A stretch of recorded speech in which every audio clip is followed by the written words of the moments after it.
Hello viewers, আমি শুভ্র bikeBD.com থেকে বলছি।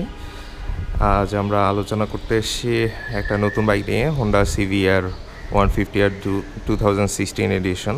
এটা মূলত ইন্দোনেশিয়া থেকে আসা একটা নতুন বাইক বাংলাদেশে। আসুন দেখে নিই বাইকটি।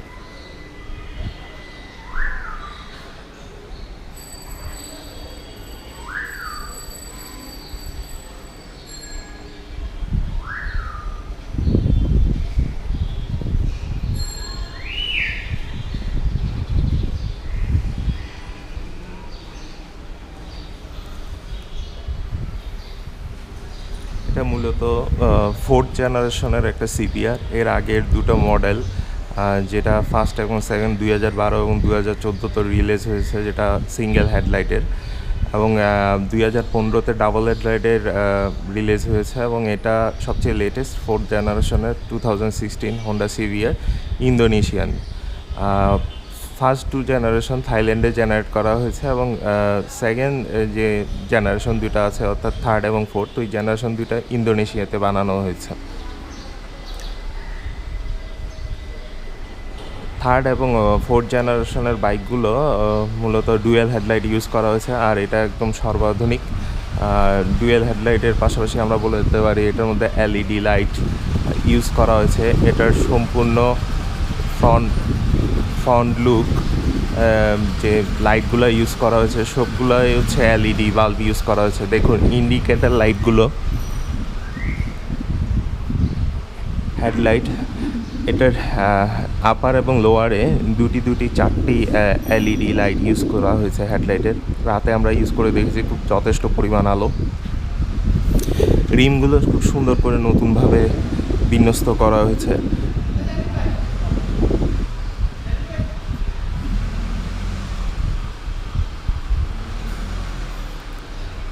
স্প্লিট সিট, এই স্প্লিট সিটটার কারণে অনেকে এটাকে R15 V2-র কপিক্যাট বলছেন, কিন্তু সম্পূর্ণ নতুন জিনিস। কালকে চালিয়ে দেখলাম আমরা, লং রাইডের জন্য খুব পারফেক্ট হবে।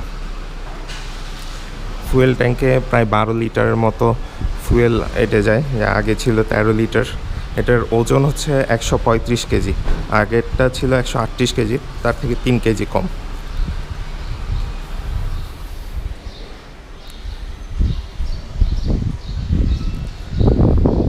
পিছনে চাকা ইউজ করা হচ্ছে 130, 70, 70।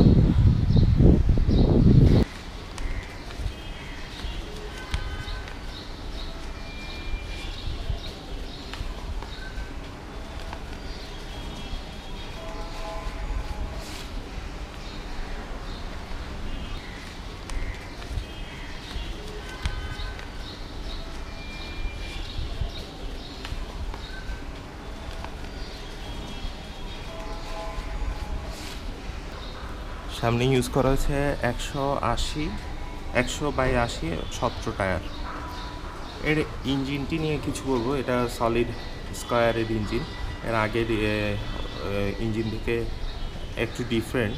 এই ইঞ্জিনটার টর্ক অর্থাৎ বাড়ানো হয়েছে, এবং এটার বোর স্ট্রোক কমানো হয়েছে, কিন্তু সেই ক্ষেত্রে বোর কমানো হয়েছে কিন্তু স্ট্রোকটা অনেক বাড়ানো হয়েছে।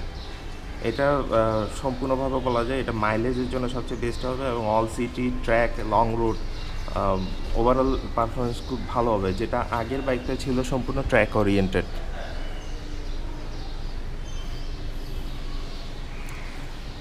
তার ইনস্ট্রুমেন্ট প্যানেলটা নিয়ে আমরা খুব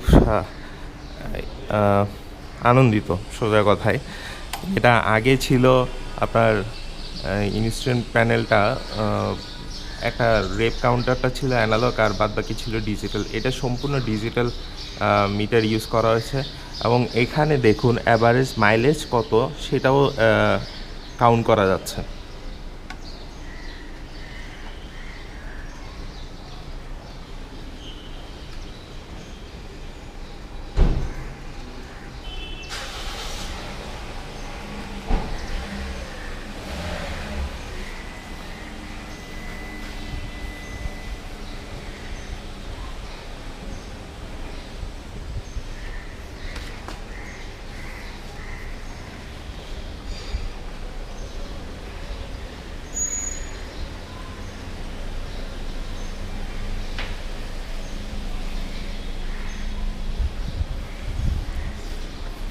আসুন দেখি ইঞ্জিনের সাউন্ডটা কেমন।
আজ এ পর্যন্তই, আশা করি ভালো লাগলো। খুব শীঘ্রই আমরা এটার ফুল টেস্ট রাইড রিভিউ নিয়ে আসবো। সে পর্যন্ত ভালো থাকুন, সুস্থ থাকুন, অবশ্যই হেলমেট ইউজ করুন।